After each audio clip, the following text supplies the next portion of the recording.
नमस्कार बाळको, स्वागत आहे आपल्या दत्ता चौले माहिती या आपल्या यूट्यूब चॅनलमध्ये. शैक्षणिक वर्ष 2026 मध्ये आपल्या पाल्याचं ॲडमिशन RTE सख्या योजनेमार्फत घेऊ इच्छिणाऱ्या पालकांसाठी हा व्हिडिओ असणार आहे.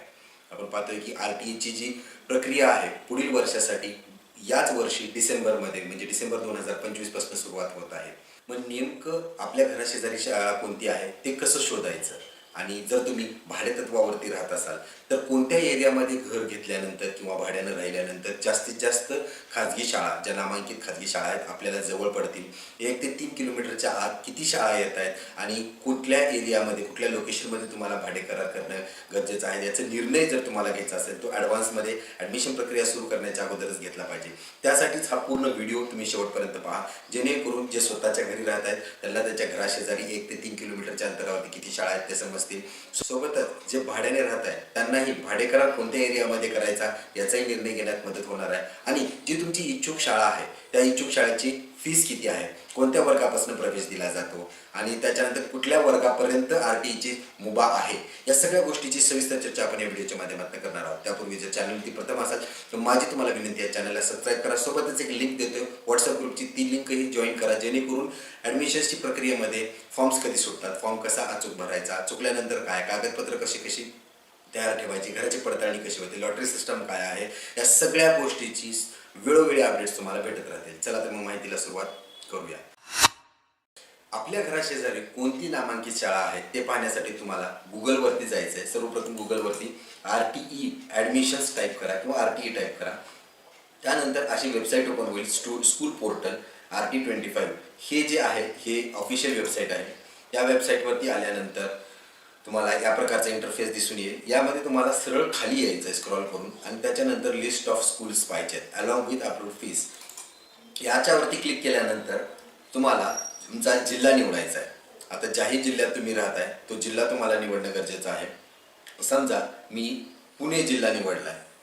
पुणे जिल्हा निवडल्यानंतर त्याच्यानंतर 2 पर्याय तुमच्याकडे असतात की सर्च बाय ब्लॉक म्हणजे वॉर्ड किंवा लोकॅलिटीच्या हिशोबाने सर्च करायचं किंवा शाळेचं नावानं सर्च करायचं आहे.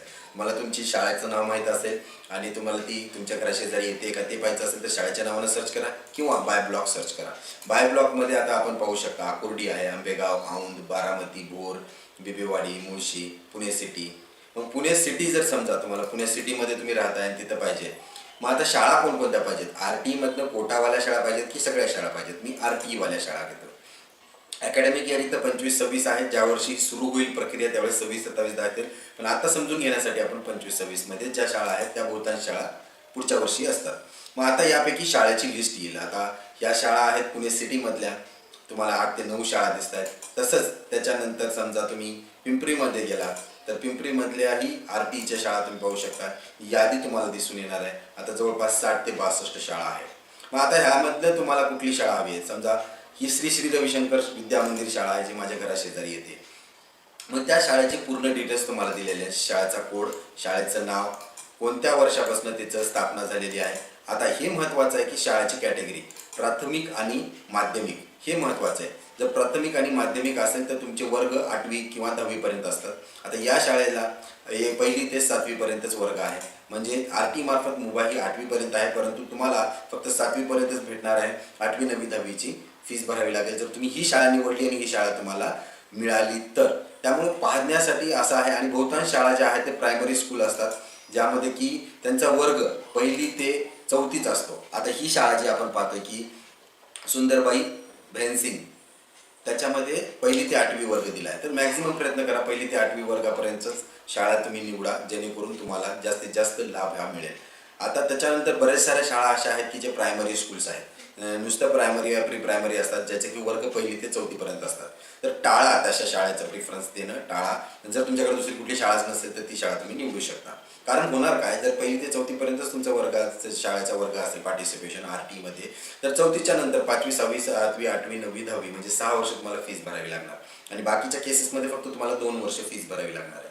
त्याच्यानंतर शाळेची फीस वगैरे दिलेली आहे, कोणत्या वर्गासाठी प्रवेश दिला जातो. ह्याच्यामध्ये बी आणखी महत्त्वाचं म्हणजे एंट्री लेवल फर्स्ट स्टँडर्ड आहे, प्री प्रायमरी आहे, कारण तुमचं जे बाल्याचं वर्ष जन्मवर्ष 2021 किंवा 22 असेल तर तो LKG किंवा सिनियर KG आणि ज्युनियर KGसाठी आहे. तर मग ते वर्ग आहेत का, तिथून एंट्री आहे का, की पहिलीच्या वर्गापासून एंट्री आहे ते बघणं गरजेचं आहे. टोटल स्ट्रेंथ किती आहे आणि RTE मध्ये किती जागा आहेत त्या शाळेच्या तेही पाहा. अशा प्रकारे तुम्ही तुमच्या घराशेजारी जी काही शाळा आहे ती शाळा कोणती आहे, किती किलोमीटर. आता ह्याच्यामध्ये हवाई अंतर आणि आपलं जे नॉर्मल गुगलचं अंतर आहे याच्यामध्ये फरक आहे.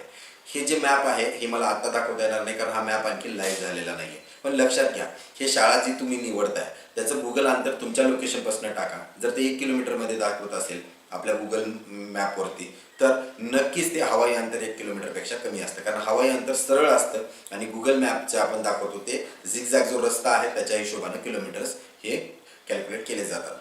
आणि त्याचप्रमाणे तुमच्या बाकीच्याही शाळा जर समजा तुमचं आत्ताचं अंतर गुगल मॅपप्रमाणे 2 किलोमीटर दाखवत असेल तर हवाई अंतर जे ह्या मॅपमध्ये दाखवणार आहे ते 2 किलोमीटरपेक्षाही कमीच असणार आहे.